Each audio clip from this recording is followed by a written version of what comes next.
సిటీలో ప్లాట్ కొనండి. ఫ్యూచర్ లో మీరు కోటీశ్వర్లుగా మారే అవకాశం కోసం వెంటనే మాకు కాల్ చేయండి.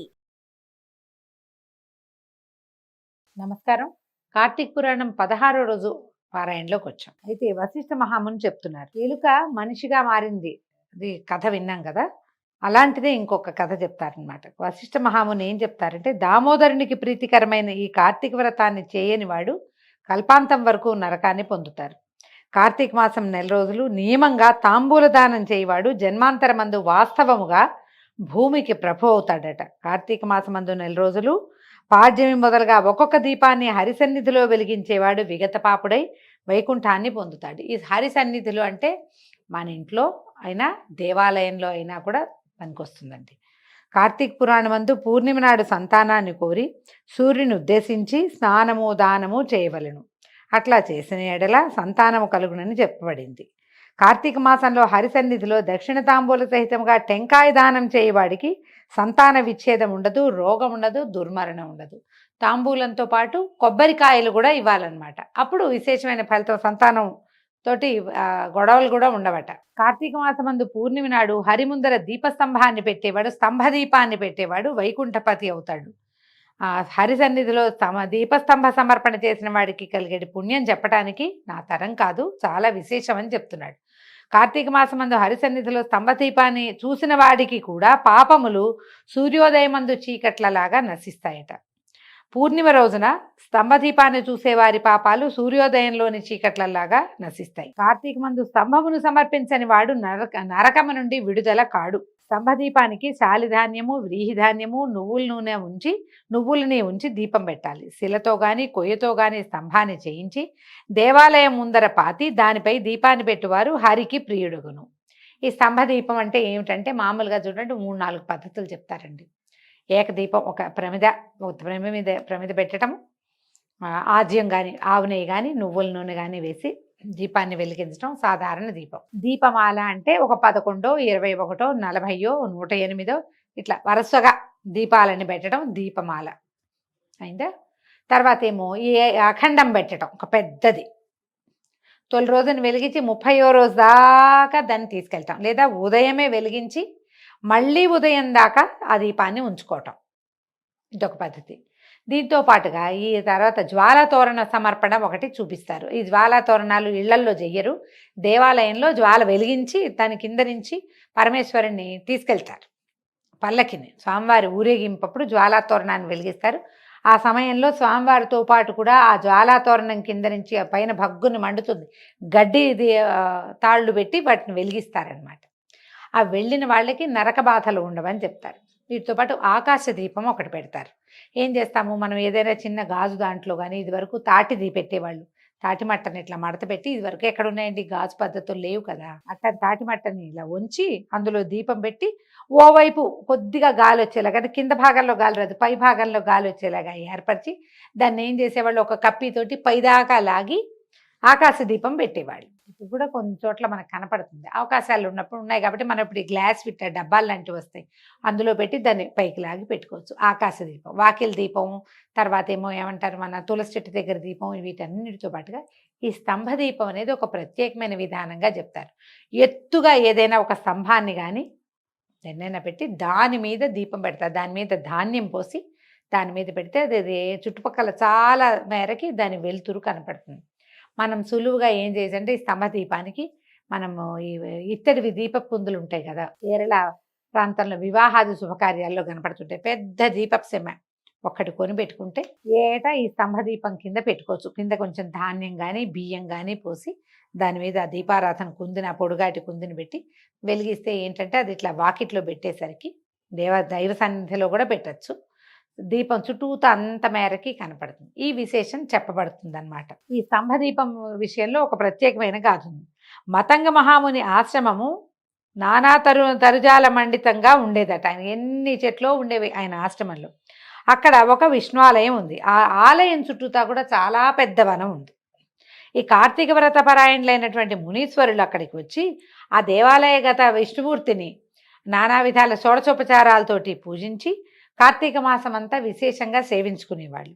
వారు అత్యంత భక్తియుతులే హరిద్వారంలో దీపమాలను నిర్మించే దీపమాలలు పెట్టడం సమర్పించేవాళ్ళు స్వామికి. అందులో ఒక ముని ఏమన్నాడట, ఇది ఏటా జరిగేదే. ఒక సంవత్సరం వచ్చినప్పుడు ఈ మునుల్లో ఒక ఆయన ఏమన్నాడంటే, మునీశ్వర్లారా, ఈ కార్తీక మాసం అందు హరి ముందర స్తంభదీపాన్ని ఉంచేవాడు వైకుంఠవాస అవుతాడట. నేను ఎక్కడో ఒక ప్రాంతంలో విన్నాను. కాబట్టి మనం అందరము హరి ముందు స్తంభదీపాన్ని పెడదాము. నేడు కార్తీక పూర్ణిమ తిథి.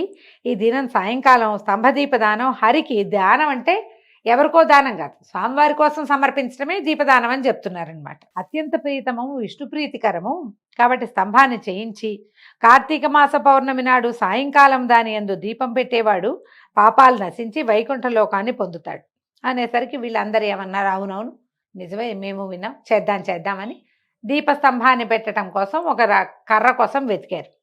వీళ్ళు ఏం చేశారు, అటు ఇటు చూస్తే ఈ దేవాలయం చుట్టూ చాలా మొక్కలు ఉన్నాయి కదా, చెట్లు గిట్లు బ్రహ్మాండమైనవి ఉన్నాయి, పురాతనమైనవి కూడా. వీళ్ళు వెతికి వచ్చేటప్పుడు ఏమైంది, వీళ్ళకు ఒక ఎండు చెట్టు కనపడింది. ఆ చెట్టుకి కొమ్మలు లేవు, ఇట్లా స్థాను ఇటా ఉంది, ఒక మొండెంలాగా ఉంది, ఒట్టి మొదలే.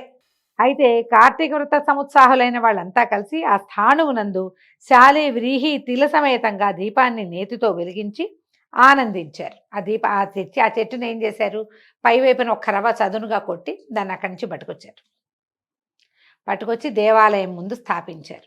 దాని మీద శాలిధాన్యం, వ్రీహి ధాన్యం, తిలలు అంటే నువ్వులు, ఈ ధాన్యం పోసి దాని మీద చక్క ప్రమిద పెట్టారు. ఆజ్యం పోసారంటే నెయ్యి. కార్తీకంలో నూనె విశేషమే, నెయ్యి కూడా విశేషమేనండి. అయితే చాలా విశేషం నెయ్యి. అలాగ ప్రత్యేకంగా చెప్తారు, దేవాలయంలో ఆవు నెయ్యి దీపాలు వెలిగిస్తే అత్యద్భుత ఫలితం లభిస్తుంది అంటారు. నెయ్యి లేకపోతే తైలం అన్నమాట. అయితే ఈ దీపం వెలిగించి ఏం చేశారు, వీళ్ళు చాలా ఆనందించారు. ఆహాహా, దీపం ఎంత అందంగా ఉంది, ఎత్తుగా ఉండి మరీ బాగుందని చాలా సంతోషించి బయటకు వచ్చి దీపం బయట పెట్టారు. లోపలికి వచ్చి దేవాలయపు ప్రాంగణంలో కూర్చుని హరికథలు చెప్పుకుంటున్నారట. ఇంతలో ఏమైంది, ఈ కథ చెప్పుకుంటుంటే దేవాలయం ముందు చట అని చిట్ అని దీపం అంటుకుంటున్న శబ్దం అనమాట కలిగి దీపం నశించి అందరూ చూస్తుండగానే ఆ స్థాణువు ఏదైతే ఈ చెక్కని తెచ్చిపెట్టారు కదా చెట్టు మొదలు, అది బద్దలయ్యి అందులో భూమి మీద పడిపోయింది. అందులో నుంచి పూర్వదేహాన్ని ధరించినటువంటి ఒక మహాపురుషుడు ఒక ఆయన బయటకు వచ్చాడు. ఏమంతా ఆశ్చర్యపోయారు ఋషులు. వీళ్ళంతా ఏదో హరికథ చెప్పుకుంటున్నారు. వాళ్ళు ఈ శబ్దము, ఆ స్థాణువు ఢామని పగలటము, 2 ముక్కలు కావటము, అదంతా ఏదో కీగంటితో చూసినా కొంత జరుగుతున్నది కనపడుతుంది కదా, ఏమిటా అని పరిగెత్తుకొచ్చారు. చూసేసరికల్లా ఏమైంది, ఈ స్థాణువులోంచి బయటపడిన ఒక పురుషుడు అయ్యో అయ్యో అంటుంటే వీళ్ళందరూ ఆశ్చర్యపోయారు. ఓరి మానవా, నీవెట్లా స్థాణువుగా పడున్నావు, ఏ దోషం వల్ల నీకు ఈ స్వరూపం వచ్చింది, సరిగా చెప్పు, ఎవరు నువ్వు ఏమిటి అని విరివిగా ప్రశ్నించారు, విడివిడిగా ఎవరి దారిని వాళ్ళు.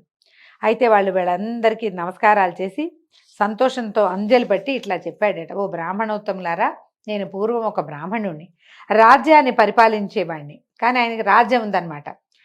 ధనము, ఏనుగులు, గుర్రాలు, రథములు, కాల్బంటులు మొదలైన సమస్త సంపత్తులు కలిగి కూడా దయాశూన్యుణ్ణే, దుష్ట ప్రవర్తన కలిగిన వాడిని అయ్యాను. అన్నీ ఉంటే సరిపోదండి, వాటితో పాటు ప్రవర్తన ఒకటి చాలా బాగుండాలి. కలిగి ఉన్నవాడు దానం చేయాలి విస్తారంగా, లేకపోతే కలిమి వల్ల ప్రయోజనమే లేదు.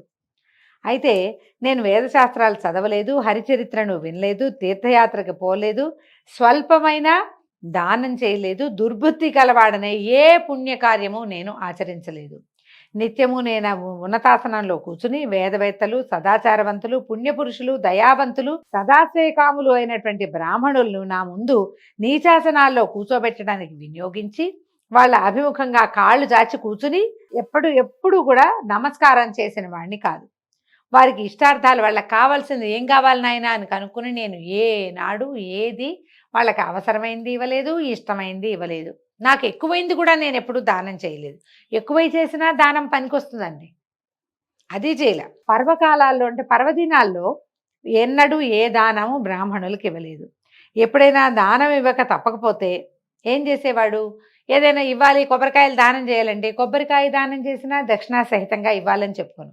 అందులో ₹1 కూడా పెట్టేవాడు కాదు, ఒట్టి తవలపాకుల్లో కొబ్బరికాయలు పెట్టి ఇచ్చేసేవాడట. తర్వాత ఏమైంది, దానం చేయటం, తర్వాత కొంతమందికి ఏమో తర్వాత ఇస్తానండి అని చెప్పి ధారాదత్తం చేయటం, కానీ తర్వాత ఎప్పుడూ ఇవ్వకపోవటం. శాస్త్ర శ్రవణ సత్వభావ సంపన్నులు వచ్చి రాజును గనక నన్ను యాచించేవాళ్ళు. అప్పుడు కూడా సరే ఇస్తానని చెప్పడమే కానీ నేనేనాడు ఇచ్చేవాడిని కాదు. డబ్బు ఇవ్వడం ఇష్టం లేదనమాట ఆయనకి. నిత్యము బ్రాహ్మణుల వద్దే ధనం పుచ్చుకొని స్వకార్యాలు చేసుకునేవాడిని.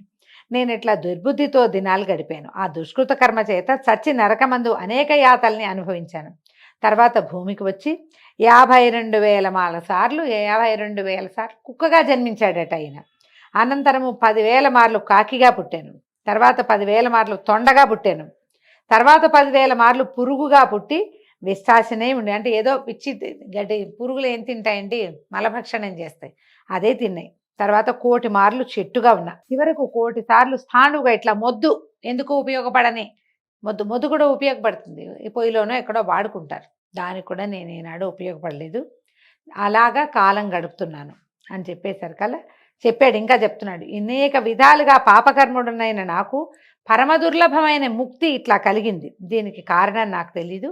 కాబట్టి సర్వభూతముల యందు దయగలిగినటువంటి మహానుభావులు కనుక మీరు చెప్పండి, నాకు చెప్పుదురుగాక అంటున్నాడు. మీరు చెప్పండి, నాకు తెలియటం లేదు. మీ దర్శనం వల్ల నాకు జాతి స్మృతి ఎట్లా కలిగింది. ఇలా ఋషులు మునులు వాళ్ళంతా కూడా కార్తీక మాసాన్ని సాంగంగా జరుపుకుంటూ వాళ్ళ యొక్క తపశ్శక్తి వల్ల, పైగా కార్తీక మాస వ్రత మహాత్మ్యము వల్ల వాళ్ళని చూడంగానే వీడికి తన జాతి, తను ఏం చేశాను ఏం చేయలేదు, ఏం చేయటం వల్ల లేదా ఏం చేయకపోవడం వల్ల ఈ రకమైన పరిస్థితి కలిగింది, అదంతా చక్కగా సాకల్యంగా అతనికి అర్థమైపోయింది.